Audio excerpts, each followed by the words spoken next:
22 अप्रैल को पहलगाम में जो हमला हुआ, आतंकियों ने जिस क्रूरता से गोलियां बरसाई थी और उसके बाद महिलाओं को ये बोला गया था कि जाओ जाके मोदी को बता देना, ऐसा कहकर 26 लोगों को मौत के घाट उतारने वाले आतंकियों को मोदी ने एक ऐसा जवाब दिया है जिसे पाकिस्तान और वो आतंकी दशकों तक नहीं भूल पाएंगे। ऑपरेशन सिंदूर एक ऐसा मिशन जिसमें कि भारतीय सेना ने आतंकवाद के अड्डों को जड़ से खत्म कर दिया। ऑपरेशन सिंदूर भारत की तीनों सेनाओं, थल सेना, वायुसेना और नौसेना की एक संयुक्त कार्रवाई थी। ये हमला आधी रात को 1:05 पर शुरू हुआ और 25 मिनट में आपको बता दें कि 21 टारगेट्स को तबाह कर दिया गया। हमले की योजना इतनी ज्यादा सटीक थी कि पाकिस्तान को संभलने तक का मौका नहीं मिला, लेकिन इस पूरे मिशन में सबसे अहम भूमिका जो निभाई गई है वो है भारत के इन हथियारों की तरफ से, जिनका जिक्र अब हम विस्तार से करेंगे कि भारत ने किन किन हथियारों का इस्तेमाल जो है इसमें किया है।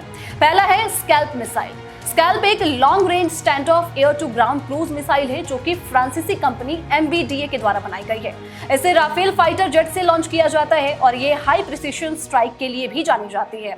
स्कैल्प मिसाइल दुश्मन के सबसे सुरक्षित बंकर को भी ध्वस्त करने में सक्षम है, क्योंकि इसकी जो मार्ग क्षमता होती है वो है 600 किलोमीटर तक की। ये मिसाइल दुश्मन के रडार को चकमा देने के लिए लो लेवल फ्लाई करती है, जिससे कि इसे ट्रैक कर पाना लगभग नामुमकिन हो जाता है। ऑपरेशन सिंदूर के दौरान स्कैल्प मिसाइल ने सीमा पार 21 ठिकानों को एक साथ निशाना बनाया और उसके बाद उन्हें टारगेट किया और टारगेट बिल्कुल सटीक था। यह मिसाइल फायर एंड फॉरगेट प्रणाली का भी काम करती है, यानी कि एक बार लॉन्च करने के बाद ये अपने लक्ष्य को खुद ढूंढती है और उसे तबाह करके ही दम लेती है। आपको बता दें, लॉइटरिंग म्यूशन हमारा दूसरा वेपन था। ये एक प्रकार का स्मार्ट ड्रोन बम है जो पहले आसमान में उड़कर टारगेट को पहचानता है और उस पर फिर आत्मघाती हमला करता है। इसे हम कैमिकेजी ड्रोन भी कहते हैं। लोइटरिंग म्यूशन दुश्मन के मूविंग टारगेट्स के लिए एक आदर्श हथियार है, क्योंकि ये टारगेट के ऊपर उड़ता है और जब सही वक्त आता है तब हमला करता है। इस हथियार का इस्तेमाल उन ठिकानों पर किया गया जो लगातार अपनी जगह बदल रहे थे और जो बंकरों के अंदर छिपे हुए थे, जिनसे उनकी पहचान नहीं हो पा रही थी। इसकी सबसे बड़ी ताकत यह है कि इससे इंसान की तरह इसमें सोचने की क्षमता होती है। ये टारगेट को पहचानता है, उसकी मूवमेंट्स को कैप्चर करता है और फिर उस पर हमला करता है। तीसरा वेपन था armed and surveillance drone. Drone अब सिर्फ निगरानी के लिए नहीं बल्कि अटैक के लिए भी इस्तेमाल होते हैं। इनमें कैमरा, GPS और हथियार लगे होते हैं। भारतीय सेना ने ऑपरेशन सिंदूर में जो ड्रोन इस्तेमाल किए, उन्होंने पहले दुश्मन की हर मूवमेंट को रिकॉर्ड किया, उसके बाद उसके आधार पर यह सटीक हमला किया गया है।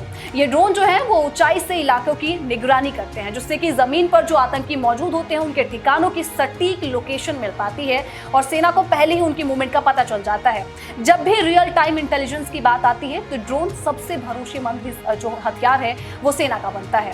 चौथा है हमारे पास में stand off weapons. Stand off weapons वे हथियार होते हैं जो दुश्मन की सीमा में घुसे बिना दूर से ही हमला करने में सक्षम होते हैं।